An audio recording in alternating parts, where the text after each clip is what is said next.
Students, आज की ये जो हमारी क्लास है इसमें मैं आपको हासिल वाला जोड़ एवं हासिल वाला घटाव सिखाने वाला हूँ। तो आप लोग ध्यान से देखिए कैसे करोगे। तो चलिए सबसे पहले हम लोग हासिल वाला जोड़ निकालते हैं। जोड़ना इधर से स्टार्ट करोगे तो चलिए हम लोग स्टार्ट करते हैं। हमारे पास यहाँ पर संख्या 8 है और संख्या 8 में आपको 6 जोड़ना है। तो सबसे पहले आप क्या काम करिए, 8 लाइनें खींच लो, ठीक है।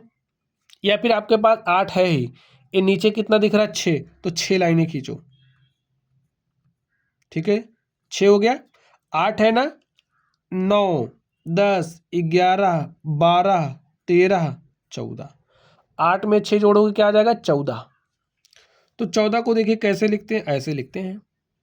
यहाँ पर ये जो अंक होता है ये इकाई का अंक कहलाता है। यहाँ पर ये जो आपका 1 है ये दहाई का अंक है स्टूडेंट्स। अब ऐसा नहीं कि यहाँ पर आप 14 लिखोगे, अगर 14 लिख देते हो ना तो गलती हो जाएगी आपसे। तो इकाई दहाई है ना, देखिए इकाई दहाई का अंक है तो हम लोग इकाई के अंक को लिखेंगे, ये नियम है। और जो दहाई का अंक आपका है वो हासिल बन जाएगा, वो अगले स्टेप में जुड़ेगा, ठीक है। हासिल क्या आ गया 1। 1 को 6 में जोड़ दीजिए तो 6 में 1 जोड़ा 7 हो गया।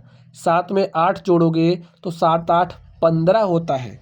और 15 को देखिए कैसे लिखते हैं, इस तरीके से।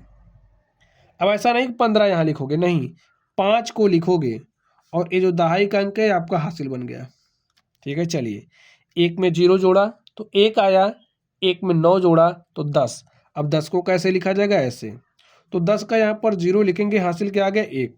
चलिए तो 1 में 3 जोड़िए, 4 हो गया। 4 में 8 जोड़ा तो 4 8 12 के 2 हासिल 1, ठीक है। चलिए इस 1 को 9 में जोड़ा 10 हो गया, 10 को 7 में जोड़ा 17। देखिए ये हमारा आखिरी अंक है। जब आखिरी अंकों को जोड़ोगे ना स्टूडेंट तो पूरी संख्या आप लिखोगे। तो 9 7 16, एक हासिल क्या हो गया 17। देखिए आपका आंसर आ गया, ठीक। चलिए इसको हम लोग करते हैं। हासिल वाला घटाव कैसे घटाओगे, हमें हासिल लेने की जरूरत तब पड़ेगी जब आपका ऊपर वाला अंक छोटा होगा। बात समझ गए। जैसे यहाँ पर 5 है, यहाँ पर 9 है। जैसे यहाँ पर आप देखिए, आपको कहा जा रहा है कि आप 9 में से 7 घटाइए, तो आप ऐसे घटा लोगे फटाक से। लेकिन अगर हमने कहा कि आप 7 में से 9 को घटाइए तो कैसे घटाओगे, तो यहाँ पर आपके दिमाग का थोड़ा सा दही बन जाता है। लेकिन देखिए यहाँ पर तो दही बन रहा है, लेकिन यहाँ पर आपके पास संख्या बड़ी है, बड़ी में से छोटी घटाना है, ठीक है। लेकिन जब हम अंकों को घटाएंगे, जैसे यहाँ पर 5 है, 5 में से 9 को घटाना है तो घट नहीं रहा है, तो कोई बात नहीं। इसका पड़ोसी है ना, ये उधार दे करके इसका काम चलाएगा। तो इसने एक उधार इसको दिया, देखिए एक ही उधार देगा, दो नहीं देगा, केवल और केवल एक ही उधार देगा ये। तो इसने एक इसको उधार दिया। अब स्टूडेंट ऐसा नहीं कि 5 से क्या हो जाएगा 6, नहीं, 5 से 1 6 नहीं होगा। ये इस बात के भ्रम में बिल्कुल मत रहना। जब ए इसको एक उधार देगा ना तो ये 5 तो था ही, और 1 और 5 मिलकर के 15 हो जाएगा। समझ गए बात। अब 15 में से 9 घटाइएगा तो 6 आएगा। इसने तो एक उधार दे दिया था, इसके पास क्या बचा है, 6 बचा है। क्या बचा स्टूडेंट, 6 बचा है। अब देखिए 6 में से 7 तो घट ही नहीं रहा, क्या करोगे। अब भाई ये अपने पड़ोसी के पास जाएगा, उधार मांगेगा। अगर इसका पड़ोसी ठीक है तो उधार दे देगा। देखिए यहाँ पर पड़ोसी इसका अच्छा ही होगा, इसको तो उधार देना ही पड़ेगा, चाहे जहाँ से जाए। चाहे अगर नहीं होगा तो दूसरे से मांग के देगा, लेकिन देगा जरूर।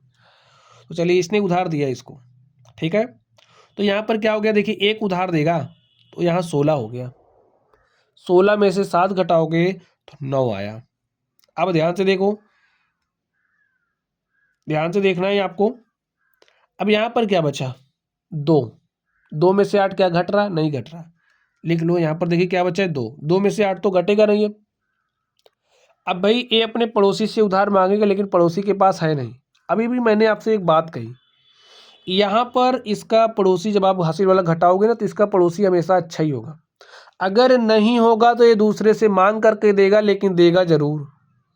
अब यहाँ पर 0 है तो 2 तो 0 के पास आया, लेकिन इसके पास है ही नहीं। तो ये काम क्या करेगा, ये 9 के पास जाएगा और 9 से एक उधार लेगा। जब इसने 9 से एक उधार लिया तो यहाँ हो गया 10। अब 10 में इसके पास 10 हो गया, देखिए। अब 10 में से इसने इसको एक उधार दे दिया तो यहाँ पर हो गया 12। बचा यहाँ क्या, 10 में से 1 चला गया, 9 बचा है। और यहाँ क्या बचा है, 8 बचा है। अब 12 में से 8 घटाइए तो 4 आया, 9 में से 9 घटाया 0 आया। यहाँ 8 बचा है, 8 में से 6 घटाया तो 2 आया। और प्यारे साथियों यही आपका आंसर हो गया। एकदम आसान कर दिया मैंने आपके लिए इसको। ठीक है, चलिए आप लोग पढ़ते रहिए। Thank you.